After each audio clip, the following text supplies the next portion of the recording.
আমার নকশি খাতায় আপনাদের সকলকে স্বাগত।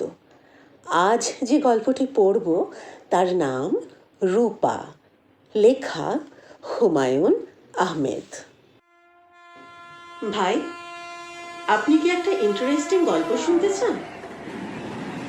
আমি ভদ্রলোকের দিকে অবাক হয়ে তাকালাম। কিছুক্ষণ আগে তার সঙ্গে আলাপ হয়েছে, তাও এমন কোনো আলাপ না। আমি ট্রেনের জন্য অপেক্ষা করছি কিনা জানতে চাইলেন। আমি বললাম হ্যাঁ, এবং ভদ্রতা করে জানতে চাইলাম আপনি কোথায় যাচ্ছেন। ভদ্রলোক হাসি মুখে বললেন, আমি কোথাও যাচ্ছি না, আমার স্ত্রীকে রিসিভ করতে এসেছি। ও চিটাগাং থেকে আসছে। ট্রেন 2 ঘন্টা লেট, ফিরে যেতে ইচ্ছে করছে না। বাসায় যাব, আবার আসবো, ভাবলাম অপেক্ষা করি। তার সঙ্গে এইটুকুই আমার আলাপ। এই আলাপের সূত্র ধরে কেউ যখন বলে, ভাই আপনি কি একটা ইন্টারেস্টিং গল্প শুনতে চান, তখন খানিকটা হলেও বিস্মিত হতে হয়। অপরিচিত লোকের কাছ থেকে গল্প শোনার আগ্রহ আমার কম। তাছাড়া আমি আমার দীর্ঘ দিনের অভিজ্ঞতায় লক্ষ্য করেছি, ইন্টারেস্টিং গল্প বলে যে গল্প শুরু হয় সে গল্প কখনোই ইন্টারেস্টিং হয় না। আমি কিছু না বলে চুপ করে রইলাম। ভদ্রলোক বুদ্ধিমান হলে আমার চুপ করে থাকার অর্থ বুঝতে পারবেন। বুদ্ধিমান না হলে এই গল্প আমায় শুনতেই হবে। দেখা গেল ভদ্রলোক মোটেই বুদ্ধিমান নন। পকেট থেকে পানের কৌটো বের করে পান সাজাতে সাজাতে গল্প শুরু করলেন। আপনি নিশ্চয়ই খুব বিরক্ত হয়ে আমার কথা শুনছেন। নিতান্তই অপরিচিত একজন মানুষ হড়বড় করে গল্প বলা শুরু করেছে। বিরক্ত হবারই কথা, কিন্তু সমস্যাটা কি জানেন? আজ আমার জন্য একটা বিশেষ দিন। এই বিশেষ দিনে আমার মজার গল্পটা কাউকে না কাউকে বলতে ইচ্ছা করে। যদি অনুমতি দেন গল্পটা বলি। বলুন। আপনি কি পান খান? জি না। একটা খেয়ে দেখুন, মিষ্টি পান, খারাপ লাগবে না। আপনি কি বিশেষ দিনে গল্পের সঙ্গে সঙ্গে সবাইকে পানও খাওয়ান? ভদ্রলোক হেসে ফেললেন, আন্তরিক ভঙ্গিতেই হাসলেন। ভদ্রলোকের বয়স 40-এর মতো হবে। অত্যন্ত সুপুরুষ। ধপধপে সাদা পায়জামা পাঞ্জাবিতে তাকে চমৎকার মানিয়েছে। মনে হচ্ছে তিনি স্ত্রীর জন্য খুব সেজেগুজেই এসেছেন। প্রায় 20 বছর আগের কথা। আমি তখন ঢাকা বিশ্ববিদ্যালয়ে অনার্স করছি, পদার্থবিদ্যায়। এখানে অন্ধকার বলে আপনি সম্ভবত আমাকে পরিষ্কার দেখতে পাচ্ছেন না। আলো থাকলে বুঝতেন আমি বেশ সুপুরুষ। 20 বছর আগে দেখতে রাজপুত্রের মতো ছিলাম। ছাত্রমহলে আমার নাম ছিল দ্য প্রিন্স। মজার ব্যাপার হচ্ছে, মেয়ে মহলে আমার কোনো পাত্তা ছিল না। আপনি ব্যাপারটা লক্ষ্য করেছেন কিনা জানি না, পুরুষদের রূপের প্রতি মেয়েরা কখনো আকৃষ্ট হয় না। পুরুষদের সব কিছুই তাদের চোখে পড়ে, রূপ চোখে পড়ে না। বিশ্ববিদ্যালয় জীবনে কোনো মেয়ে আমার সঙ্গে ভাব করবার জন্য কিংবা কথা বলার জন্য এগিয়ে আসেনি। আমিও নিজে থেকে এগিয়ে যাইনি, কারণ আমার তোতলামি আছে, কথা আটকে যায়। আমি ভদ্রলোককে থামিয়ে দিয়ে বললাম, আমি তো কোনো তোতলামি দেখছি না, আপনি চমৎকার কথা বলে যাচ্ছেন। বিয়ের পর আমার তোতলামি সেরে যায়। বিয়ের আগে প্রচণ্ড রকম ছিল, অনেক চিকিৎসাও করিয়েছি। মার্বেল মুখে নিয়ে কথা বলা থেকে শুরু করে হোমিওপ্যাথি ওষুধ, পীর সাহেবের তাবিজ, কিছুই বাদ দিইনি। যাই হোক, গল্পে ফিরে যাই। আমার সাবসিডিয়ারি ছিল ম্যাথ এবং কেমিস্ট্রি। কেমিস্ট্রি সাবসিডিয়ারিতে একটি মেয়েকে দেখে আমার প্রায় দম বন্ধ হয়ে যাওয়ার মতো অবস্থা হলো। কি মিষ্টি চেহারা, দীর্ঘ পল্লব, ছায়াময় চোখ। সেই চোখ সব সময় হাসছে। ভাই, আপনি কি কখনো প্রেমে পড়েছেন? জি না। প্রেমে না পড়লে আমার সেই সময়কার মানসিকতা আপনাকে বোঝাতে পারবো না।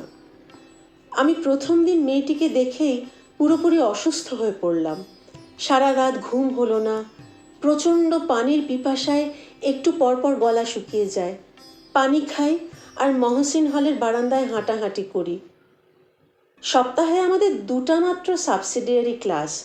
রাগে দুঃখে আমার কাঁদতে ইচ্ছা করে। প্রতিদিন একটা করে সাবসিডিয়ারি ক্লাস থাকলে কি ক্ষতি হতো। সপ্তাহের দুটা ক্লাস মানে 50 মিনিট করে 100 মিনিট। এই 100 মিনিট চোখের পলকে শেষ হয়ে যায়। তাছাড়া মেয়েটা খুব ক্লাস ফাঁকি দেয়। এমনও হয়েছে সে পরপর 2 সপ্তাহ কোনো ক্লাস করলো না। তখন আমার ইচ্ছা করতো লাফ দিয়ে মহসিন হলের ছাদ থেকে নিচে পড়ে সমস্ত জ্বালা যন্ত্রণার অবসান ঘটাই। সে যে কি ভয়াবহ কষ্ট আপনি বুঝবেন না, কারণ আপনি কখনো প্রেমে পড়েননি। মেয়েটার নাম তো বললেন না, তার নাম কি? তার নাম রূপা। সেই সময় আমি অবশ্যই তার নাম জানতাম না। নাম কেন, কিছুই জানতাম না। কোন ডিপার্টমেন্টের ছাত্রী তাও জানতাম না। শুধু জানতাম তার সাবসিডিয়ারিতে ম্যাথ আছে এবং সে কালো রঙের একটা মরিস মাইনর গাড়িতে করে আসে। গাড়ির নাম্বার ভ 8781। আপনি তার সম্পর্কে কোনো রকম খোঁজ নেননি? না, খোঁজ নেইনি, কারণ আমার সব সময় ভয় হতো খোঁজ নিতে গেলেই জানবো মেয়েটির হয়তো বা কারোর সঙ্গে ভাব আছে। একদিনের একটা ঘটনা বললেই আপনি বুঝতে পারবেন।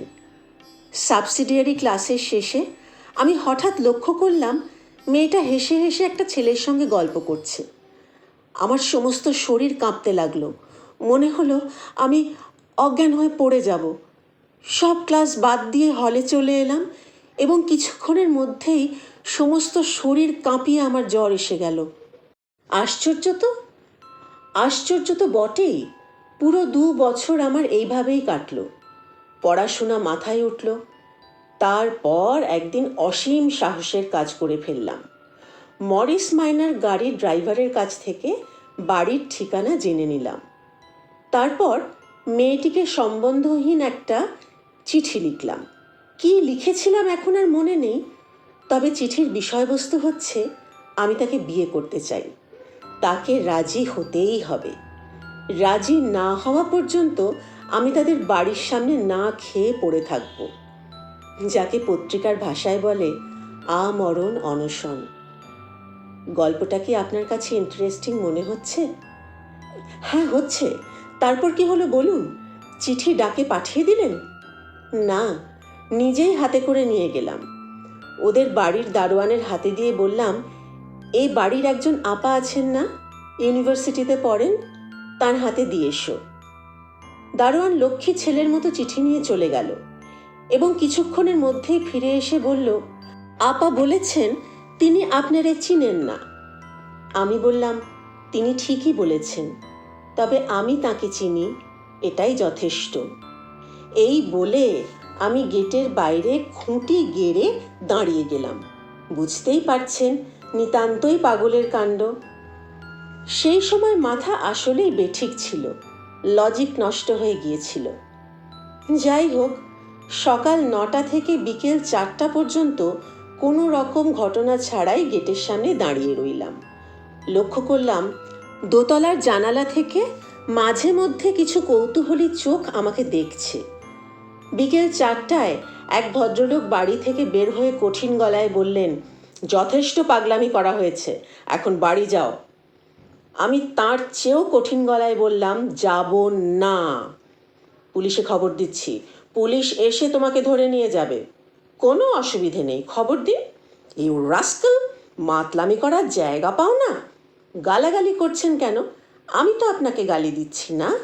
ভদ্রলোক রাগে জ্বলতে জ্বলতে বাড়ির ভেতর চলে গেলেন। তার পরপরই শুরু হলো বৃষ্টি, ঢালাও বর্ষণ। আমি ভিজছি নির্বিকার ভঙ্গিতে, সঙ্গে সঙ্গে বুঝছি যে জ্বর এসে যাচ্ছে। সারা দিন রোদে পোড়ার পর এই ঠান্ডা বৃষ্টি সহ্য হবে না। তখন একটা বেপরোয়া ভাব চলে এসেছে, যা হবার হবে। ক্ষুধায় ক্লান্তিতে শরীর অবসন্ন, মাঝে মাঝেই মনে হচ্ছে এই বুঝি মাথা ঘুরে পড়ে গেলাম। ইতিমধ্যে আমি আশেপাশের মানুষদের কৌতূহলী দৃষ্টি আকর্ষণ করতে সমর্থ হয়েছি। বেশ কয়েকজন আমাকে জিজ্ঞেস করলেন, কি হয়েছে, এখানে দাঁড়িয়ে দাঁড়িয়ে ভিজছেন কেন? আমি তাদের সবাইকে বলেছি, আমাকে নিয়ে মাথা ঘামাবেন না, আমি একজন পাগল মানুষ। মেয়েটির বাড়ি থেকেও হয়তো টেলিফোনে এই বিচিত্র ঘটনার কথা কাউকে কাউকে জানানো হয়েছে। 3টি গাড়ি তাদের বাড়িতে এলো। গাড়ির আরোহীরা রাগী ভঙ্গিতে আমার দিকে অনেকক্ষণ তাকিয়ে বাড়ির ভেতর ঢুকলেন। রাত 9টা বাজল। বৃষ্টি এক মুহূর্তের জন্যও থামল না। জ্বরে তখন আমার গা পুড়ে যাচ্ছে, দাঁড়িয়ে থাকতে পারছিলাম না, পা ছড়িয়ে বসে পড়লাম।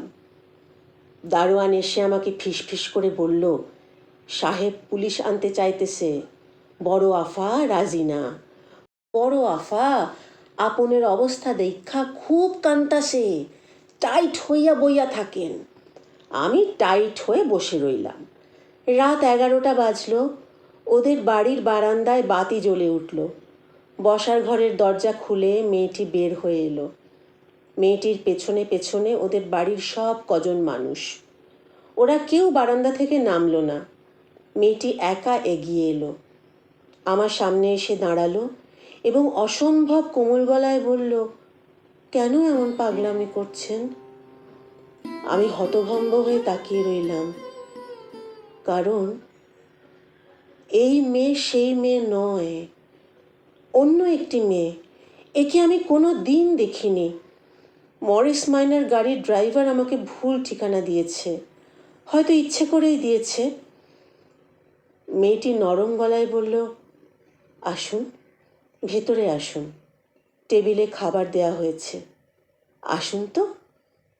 আমি উঠে দাঁড়ালাম, বলতে চেষ্টা করলাম, কিছু মনে করবেন না, আমার ভুল হয়ে গেছে, আপনি সেই মেয়ে নন, আপনি অন্য একজন।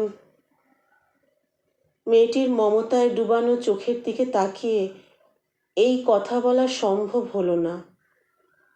এত মমতা নিয়ে কোনো নারী আমার দিকে তাকায়নি। জ্বরের ঘোরে আমি ঠিকমতো পা ফেলতে পারছিলাম না। মেয়েটি বলল, আপনার বোধহয় শরীর খারাপ, আপনি আমার হাত ধরে হাঁটুন, কোনো অসুবিধে নেই। বাসার সবাই বারান্দায় দাঁড়িয়ে কঠিন চোখে আমাদের দিকে তাকিয়ে আছে। তাদের সবার কঠিন দৃষ্টি উপেক্ষা করে মেয়েটি হাত বাড়িয়ে দিল।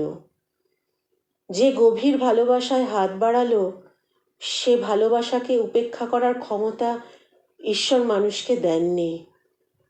আমি তার হাত ধরলাম। এই 20 বছর ধরেই ধরে আছি। মাঝে মাঝে এক ধরনের অস্থিরতা বোধ করি। ভ্রান্তির এই গল্প আমার স্ত্রীকে বলতে ইচ্ছা করে, বলতে পারি না। তখন আপনার মতো অপরিচিত একজন কাউকে খুঁজে বের করি, গল্পটা বলে, কারণ আমি জানি এই গল্প কোনো দিন আমার স্ত্রীর কানে পৌঁছবে না।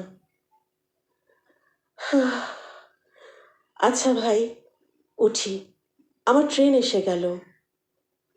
ভদ্রলোক উঠে দাঁড়ালেন। দূরে ট্রেনের আলো দেখা যাচ্ছে। রেল লাইনে ঘড় ঘড় শব্দ উঠছে। ট্রেন সত্যি সত্যি এসে গেল। হুমায়ুন আহমেদের লেখা রূপা গল্পটি এখানেই শেষ হলো। কেমন লাগলো জানাবেন। আপনাদের কমেন্ট পেলে উৎসাহিত বোধ করব। আর যদি ভালো লাগে, চ্যানেলটিকে সাবস্ক্রাইব করে আমার পাশে থাকবেন। আজ আসি, সবাই খুব ভালো থাকবেন।